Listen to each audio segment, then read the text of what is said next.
never meant for it to happen. He was older, charismatic, my mom's new flame. But the way he glanced at me that evening, it wasn't fleeting.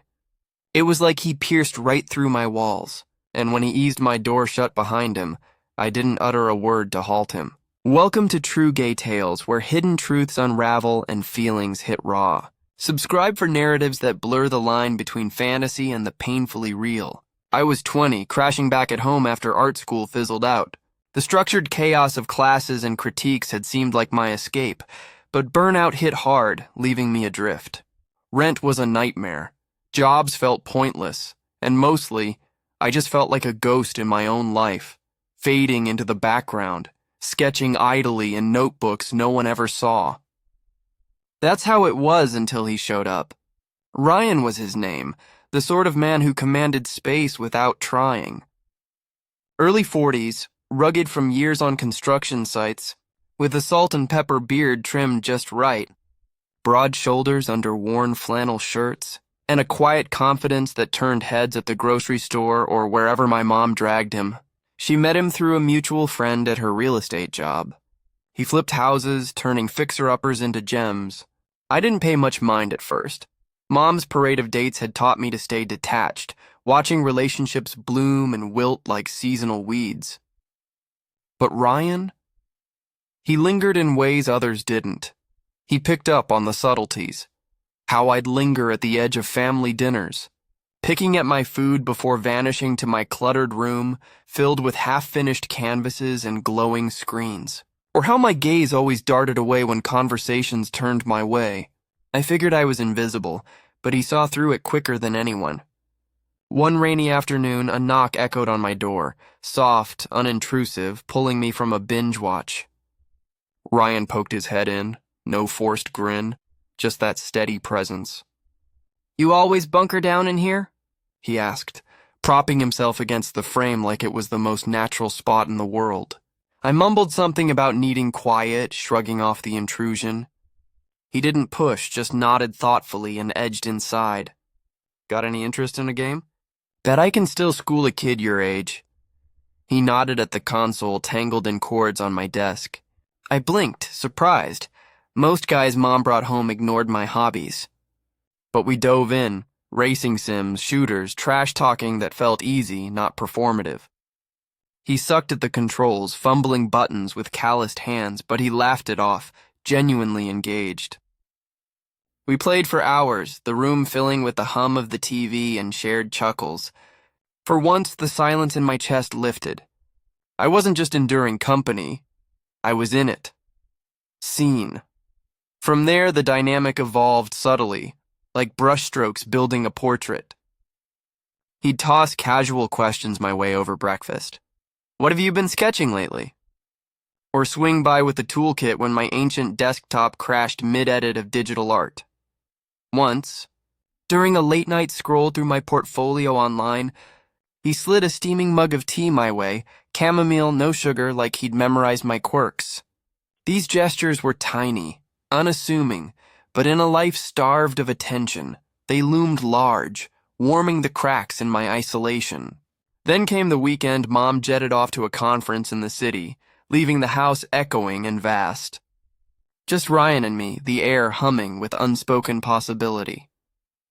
That first evening, he suggested grilling steaks, real food, marinated and seared over flames in the backyard, not my usual microwave slop.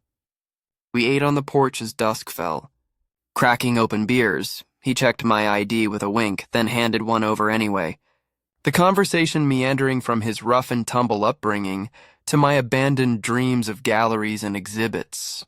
We migrated inside to the living room, sinking into the couch for a marathon of true crime podcasts turned documentaries, twisted tales of secrets and betrayals that mirrored the tension I felt brewing. Midway through the third episode, as shadows danced from the screen, he turned to me. "Ever fallen hard for someone? Like the kind that messes with your head?" I snorted, deflecting with a sip. "Not really. Crushes maybe, but nothing sticks." He studied me, eyes thoughtful in the low light. "But you felt that pull, yeah? Toward someone who gets under your skin?" My pulse quickened. I hesitated, then admitted, "Yeah, sometimes." He leaned back, exhaling. "It's a beast at your age, especially if folks around you act like those feelings don't exist." I wanted to probe deeper. What did he know about it? But the moment hung, comfortable in its ambiguity, like a paused canvas waiting for color. Brushing my teeth later, I noticed my bedroom door ajar. I always latched it shut, a habit born of privacy cravings. But there was Ryan, silhouetted in the hallway light, leaning casually as ever. His gaze held weight now, not just curiosity, but a quiet intensity, like he was mapping the contours of my soul. He reached for the knob, holding my stare. "Want me to shut this?" The question lingered, heavy with implication. I froze, mouth dry, but no refusal came. He closed it softly, the click sealing us in. The room thickened, air charged like before a storm, not chilly but feverish, my skin prickling under my shirt. He didn't advance aggressively. He lingered by the door, back pressed to wood, giving me the reins. Words failed me. My voice felt lodged in my throat. "You all right?" he murmured, tone even concerned. I managed a nod, though doubt swirled. He closed the gap in measured steps until he loomed close, me backed against my desk, cluttered with sketch pads. No contact yet, but his eyes roamed, deliberate, appreciative. "I won't push anything you're not into," he assured, voice a low rumble. He paused, eyes questioning, offering an out. But I craved the opposite. The fear stemmed from how fiercely I desired his pursuit. My breaths came shallow, not from fear, but hunger, for validation, for choice. "You're trembling," he noted softly. I hadn't noticed, adrenaline buzzing. His hand rose tentatively, settling on my forearm, firm yet gentle, anchoring rather than claiming. It lingered, warmth seeping through fabric, a silent affirmation. "This is real." "I see you," he breathed, the words landing like a revelation, cracking open vulnerabilities I'd buried. I met his gaze fully, the faint scars on his knuckles from tools and time, the crinkles framing eyes that held stories untold, the restraint etched in his posture. In that instant, I bridged the space, not with lips, but forehead to his collarbone, inhaling his scent, wood smoke and soap. He responded with a hand to my nape, fingers threading lightly through. Wood smoke and soap. He responded with a hand to my nape, fingers threading lightly through my hair. No demands, just presence. We lingered in that hush, breaths sinking, until he whispered, "You need rest." I resisted, clinging to the intimacy, but he withdrew gently, one final glance conveying volumes before slipping out. The door stayed half open, a subtle nod to agency. Sleep evaded me, mind replaying the electric proximity. Dawn brought normalcy's facade. Ryan in the kitchen, brewing coffee in boxers and a tea, muscles shifting as he moved. I shuffled in, hood up, feigning casualness. "Morning," he greeted evenly, as if no boundaries had blurred. He poured for me unbidden, and we sat, steam rising between us, both dodging the elephant. Then, "Last night, I didn't overstep, did I?" His eyes searched mine earnestly. "No," I replied, voice steady. Relief softened his features. "Good. Hated to make you uncomfortable." Staring into my mug, I confessed, it wasn't uncomfortable. Our eyes locked. His held not fire, but profound recognition, irrevocable shift acknowledged. The day unfolded domestically. Errands, a shared lunch of sandwiches, TV reruns where glances lingered longer. The undercurrent crackled, every brush of proximity amplified. Nightfall found my door ajar again. Midnight footsteps heralded his return. He entered soundlessly, shutting it with care, perching on the bed's edge. "Can't sleep," he admitted. "Same," I echoed. Silence stretched. Then I voiced the turmoil. "Is this messed up?" He pondered, unflinching. "Complicated as hell, sure. But wrong? Nah, if it's genuine." In the lamplight, his words unlocked me. "I hate feeling like I don't exist." his jaw clenched, empathy raw. He covered my hand with his. You do. To me, you're crystal clear. That's when surrender came. He drew me into an embrace, true and enveloping. No labels mattered. His touch, thumb tracing my palm, palm on my side, ignited without scorching. We held foreheads together, his whisper cutting through. You're allowed this want. Throat tight with emotion, I gripped his wrist, anchoring us. We remained entwined, pulses thundering until he urged sleep. This time I halted his exit. Stay, just here. He searched my face. Certain? A nod sufficed. He settled beside me, clothed and chaste, our warmth a shared sanctuary. Sleep claimed me, enveloped in rare security. He vanished by morning, but traces remained. Door cracked, a neatly folded throw blanket, a tender signal of regard, boundaries honored yet intimacy beckoned. It fueled my ache deeper. Mom's return shattered the bubble, keys jangling, chatter with Ryan filtering in. I retreated, headphones blasting, world narrowed to my room's confines. Emerging for water hours later, Ryan lounged on the couch, volume hushed on a thriller flick. Mom dozed early. A subtle nod passed between us. I see you. I claimed the far cushion, tension coiling. Midway he passed the throw. I draped it over, our isolation veiled. Holding up? He murmured during a lull. Yeah, you? A faint smile. Working on it. The quiet screamed his efforts, restraint, decency, stoking my recklessness. I inched nearer. He clocked it, unmoving. Boldly, my fingers grazed his, fleeting, then withdrew. He flipped his palm up, offering. I accepted, interlacing under cover, breaths held. That clasp? Irreversible evening brought him to the bathroom doorway as I brushed, tousled from bed, vulnerability in his stance. You're complicating things, he said, half smile wry. Toothpaste foaming, I queried, muffled. You, wanting your company, I rinsed. Not aiming to disrupt. I know, he sighed. That's the kicker, mirror gaze held. Then why stick around? He neared. Because caring about you exceeds bounds. Facing him. Now what? Long pause. Dunno, but walking away terrifies me. Echoing my fear. Inches apart, silence roared. Can I kiss you? Gentle plea. Yes, I breathed. His lips met mine, tender, savoring, etching memory. Brief yet enduring. Pulling back, he fretted. Shouldn't have. You asked. I consented. No remorse in me. He mirrored it. No regrets. That's the issue. Leaning on the sink, lips tingling. What's the issue? Dry chuckle. You're you. I'm not meant to crave this. Because of Mom? All of it? Everything. The not supposed to stung, birthing deeper longing. We parted wordless, but the line crossed stayed etched.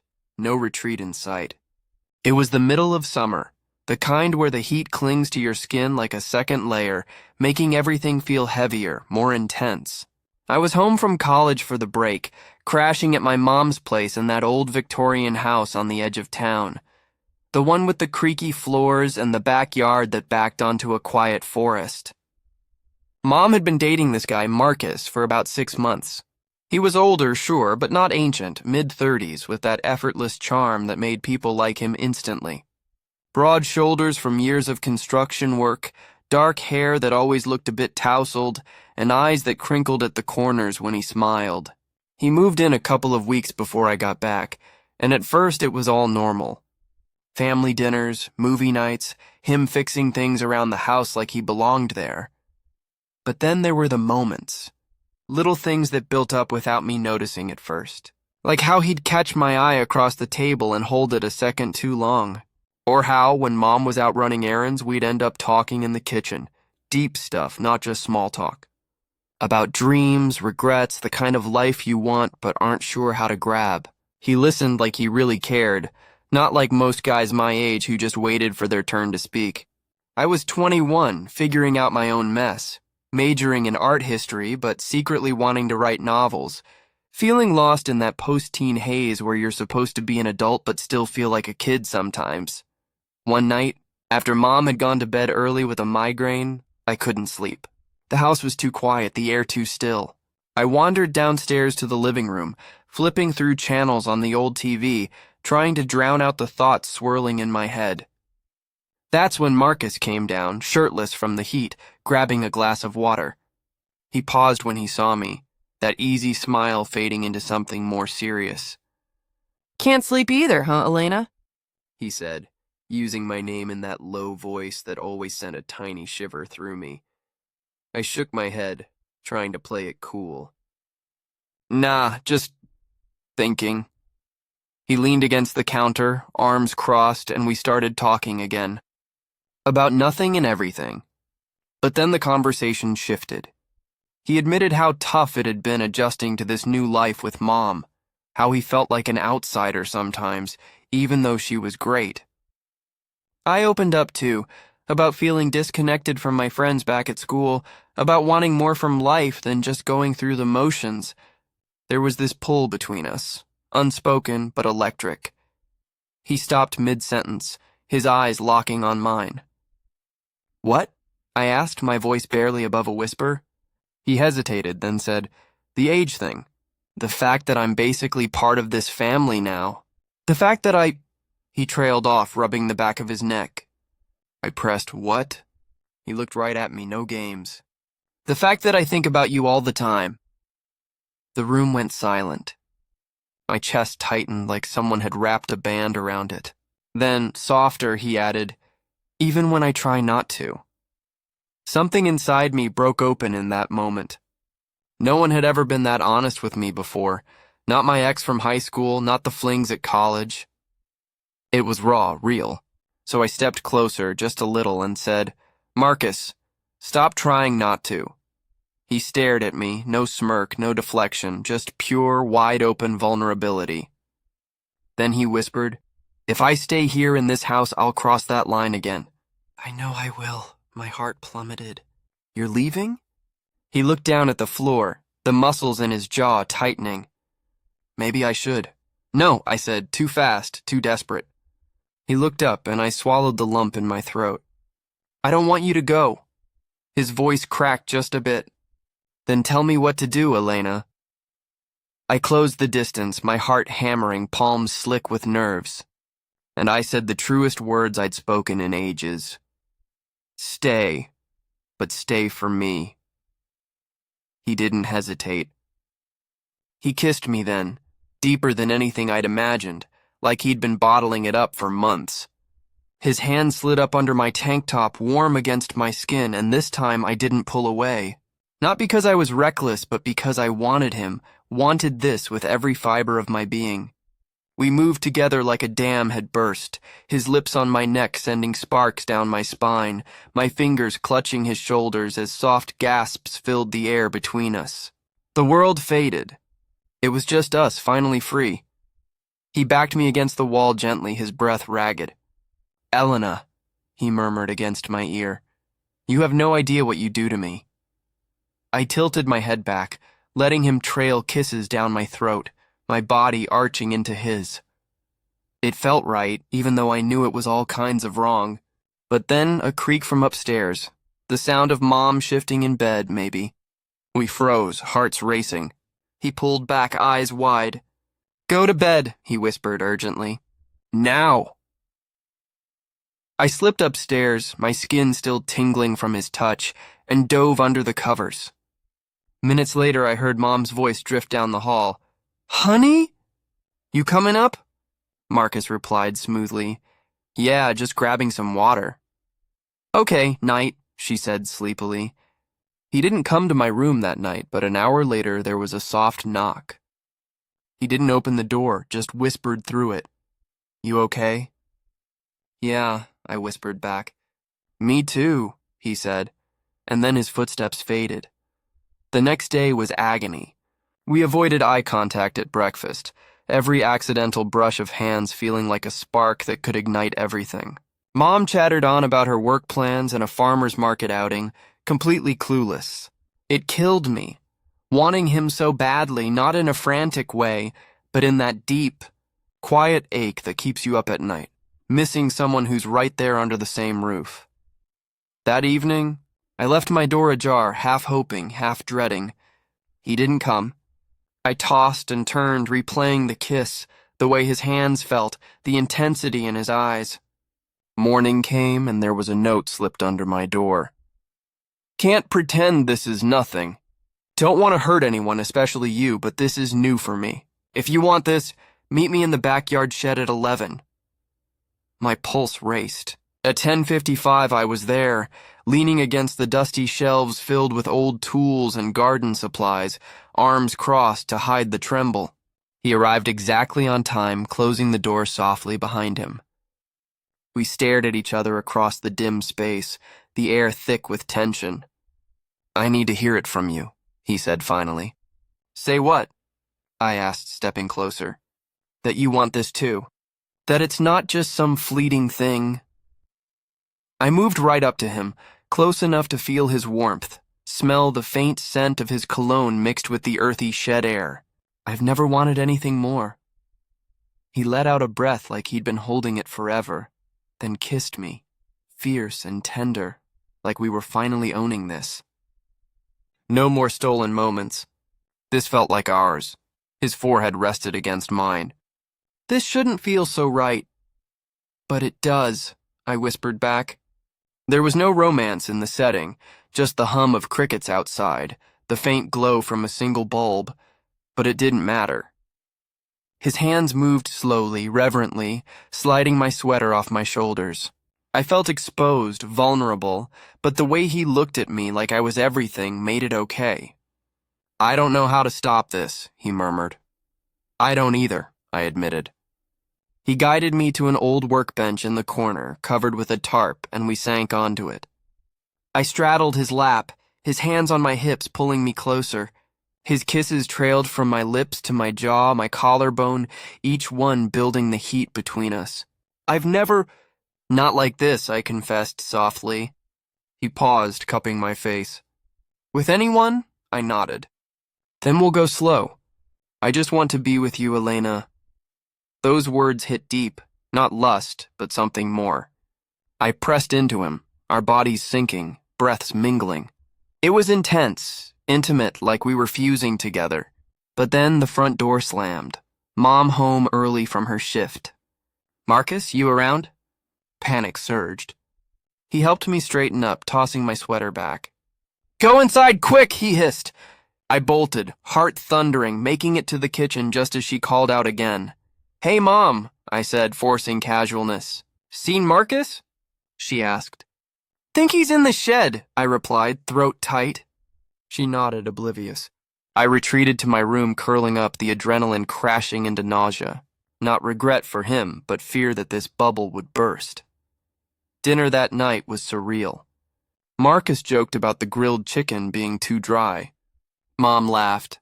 I sat there silent, screaming inside. I wanted to claim him, to shatter the facade. But her happiness stopped me. I hated that. After I holed up in my room, no cracked door. A text buzzed, not pretending I don't feel this. We have to be smart. Not backing out, just need time. You mean too much. I read it over and over, then replied, Okay, but don't vanish. Never, he shot back. It wasn't easy. Mornings were the worst, seeing him with Mom, playing the part. But our stolen glances said everything. Guilt, desire, the pull we couldn't ignore. Days blurred into a haze of tension. Then one night, Mom crashed early after a long day. A knock at my door. I opened it. He stepped in, locking it behind him. We didn't dive in. He sat on my bed. I joined him, close but not touching. I tried staying away, he said. You succeeded, I replied dryly. He smirked sadly. Didn't feel like success. I know. He took my hand. Do you hate me? No, I said. What are we? I don't know, he whispered. But with you, I feel real seen. My heart fluttered. No one had ever said that. I leaned in, he met me. The kiss was everything. right despite the wrongness. He stayed that night holding me close, no more than that. Just foreheads touching, breath sinking, the world outside forgotten. I woke first, watching him sleep, peaceful, unguarded. We talked later, honestly. About Mom, how things with her were foddy. I woke first, watching him sleep, peaceful, unguarded. We talked later, honestly. About Mom, how things with her were fading before I even came home. She deserves better, he said. Someone all in. I'm not. And me? I asked. You're the only certainty I have. It took time, tears, fights, strained silences. He ended it with her, moved out. Weeks later, he texted, "Want to meet? Just us?" "Yes," I said. Months on, I still replay those early nights, the tension, the release. Loving him taught me love isn't tidy. It crashes in when you're ready or not, defying rules. If you felt this for someone forbidden, you're not alone. Love just is. Let it in.